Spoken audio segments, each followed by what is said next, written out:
और ये बच्चे आपके सामने। तुलबा का हाल मैंने दरियाफ्त किया आगे। तुलबा के चेहरे उतरे हुए थे, तुलबा बदजन से नजर आ रहे थे, तुलबा मायूस से नजर आ रहे थे। मैंने उनसे पूछा बताओ भाई क्या हुआ है, बच्चे ठीक नहीं हुए? तो वो कहने लगे नहीं। मैंने कहा वजह क्या बनी? कहता कि सारे रात 10 साल को हमने पढ़ा, हमने पढ़ा, लेकिन इससे कुछ नहीं आया। खुदा ना मैं मुबाकुल मदारिस अल-अरबिया पाकिस्तान से ये इल्तिमास करता हूँ, खुदा ना ये इल्तिमास मैं करता हूँ कि इन तुलबा को दर्ज कराया जाए, इन मासूम तुलबा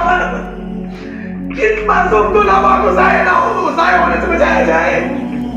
खुदा ना ये आने वाले अल-उलमा वरसतुल अंबिया बनने जा रहे, लेकिन इन तुलबा से एक और दास्तान सुनने को मिली।